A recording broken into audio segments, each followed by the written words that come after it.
بیماریوں کو کوسنا نہیں چاہیے، اور پھر ایسے الفاظ نہیں ادا کرنے چاہیے کہ مجھے لگتا ہے کہ اس بیماری میں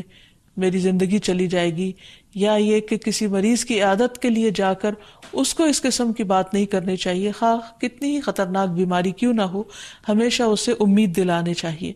کیونکہ مایوسی کے الفاظ اور برے بھلے اور منفی قسم کی باتیں اللہ تعالیٰ کو پسند نہیں، اور انسان ویسے بھی جیسے سوچتا ہے پھر اس کے ایکشن اس کے مطابق ہونے لگتے ہیں۔ اب یہ ہے کہ انسان بیماری میں دوا ضرور کرے، کیونکہ حدیث میں آتا ہے کہ اللہ تعالیٰ نے کوئی بیماری ایسی نہیں اتاری جس کے لیے دوا نہ اتاری ہو۔ ہاں، جسے معلوم ہو اسے معلوم ہوتا ہے، اور جسے نہیں معلوم ہوتا اسے نہیں معلوم ہوتا۔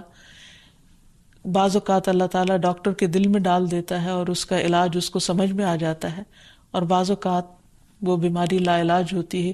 حالانکہ اس کا علاج موجود ہوتا ہے مگر کسی کو بھی علاج سمجھ میں نہیں آتا۔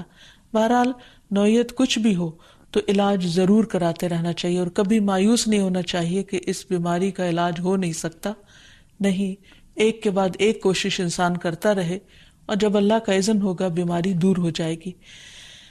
اور اس کے ساتھ ساتھ انسان یہ بھی یقین رکھے کہ شفا اللہ کے ہاتھ میں ہے، کسی ڈاکٹر کے ہاتھ میں نہیں، کسی انسان کے ہاتھ میں نہیں، کیونکہ جب تک اللہ کا اذن نہ ہو شفا نہیں ہو سکتی، خواہ کوئی کتنا بھی بڑا ڈاکٹر کیوں نہ ہو۔ اسی لیے نبی صلی اللہ علیہ وسلم کی دعاؤں کے آخر میں آتا ہے کہ لا شفا الا شفاؤک، کوئی شفا نہیں مگر تیری ہی شفا، یعنی جو اللہ سبحانہ وتعالی اپنے بندے کو شفا عطا کرے۔ پھر اسی طرح یہ ہے کہ حضرت ابراہیم علیہ السلام نے اللہ سبحانہ وتعالی کے بارے میں